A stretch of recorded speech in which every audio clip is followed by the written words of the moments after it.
ഞാൻ ഭാര്യയ്ക്ക് ഊരവേദനൻ്റെ പ്രശ്നം 1 വർഷം മുന്നേ ബക്കറ്റ് വെള്ളം എടുത്ത് പൊക്കിയപ്പോൾ ഊര ഞെട്ടിയെന്നാണ് പറഞ്ഞിട്ട് അപ്പോൾ ഒരു ചെറിയ എല്ലിങ്ങനെ പൊട്ടിയമായിരുന്നു കണ്ടു എക്സ്റേ എടുത്ത് സ്കാൻ ചെയ്തപ്പോഴൊക്കെ അങ്ങനെ 1 വർഷം പിന്നെ ഓർത്തോ ഡോക്ടർമാരെയും ആയുർവേദ മരുന്നൊക്കെ കഴിച്ചിട്ട് ഭേദം കണ്ടില്ല. അങ്ങനെ ഇപ്പോൾ ഈ പടിയത്ത് ഹോസ്പിറ്റലിൽ വന്നത് അങ്ങനെ ഭാര്യനെ പരിശോധിച്ചു. അപ്പോൾ ഒരു 15 ദിവസം അഡ്മിറ്റ് ചെയ്തിട്ടുള്ള ചികിത്സകൾ നടത്തിയാൽ ഭേദമാവാൻ സാധ്യതയാണെന്ന് പറഞ്ഞപ്പോൾ ഞങ്ങൾ അഡ്മിറ്റായി. ഇപ്പോൾ 18 ദിവസമായി ഞങ്ങൾക്ക്.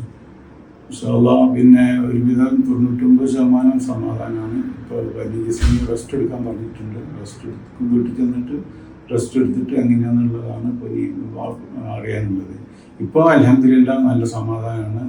പിന്നെ ഇപ്പോൾ ഈ ഹോസ്പിറ്റലിനെ പറ്റിയപ്പോൾ ഞങ്ങൾ കണ്ടു നോക്കുമ്പോൾ റൂമിൻ്റെ കാര്യമായാലും അവർ തരുന്ന ഫുഡായാലും പിന്നെ സ്റ്റാഫിൻ്റെ പെരുമാറ്റം മറ്റുള്ള ക്ലീനിങ്ങും ഒക്കെ ഞങ്ങൾക്ക് നല്ല ഇഷ്ടപ്പെട്ടിരുന്നു. നല്ല വൃത്തി കാര്യങ്ങളൊക്കെ ഉണ്ട് ഈ ഹോസ്പിറ്റലിൽ. പിന്നെ പേഷ്യൻ്റ് ഉണ്ട്, അത്യാവശ്യം വന്ന് ചികിത്സ ചെയ്യുന്നവരുണ്ട്.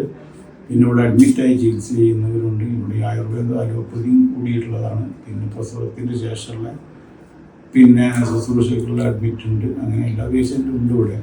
അപ്പോൾ ഞങ്ങൾക്ക് ഈ ഹോസ്പിറ്റലിനെ പറ്റി നല്ല അഭിപ്രായമാണ്. ഈ അള്ളാൻ്റെ പിന്നെ ഇതുപോലെ ഇരിക്കും ഞങ്ങൾ ബാക്കിയുള്ള കാര്യങ്ങളൊക്കെ. ഞാനിപ്പോൾ 1 വർഷം ഇതിന് പിന്നാലെ നടന്നിട്ട് ഇപ്പോൾ സമാധാനം തോന്നുന്നുണ്ട്. ഇൻഷാ അല്ലാഹ് ഭാഗത്ത് മുഴുവൻ ശരിയാക്കി തരട്ടെ.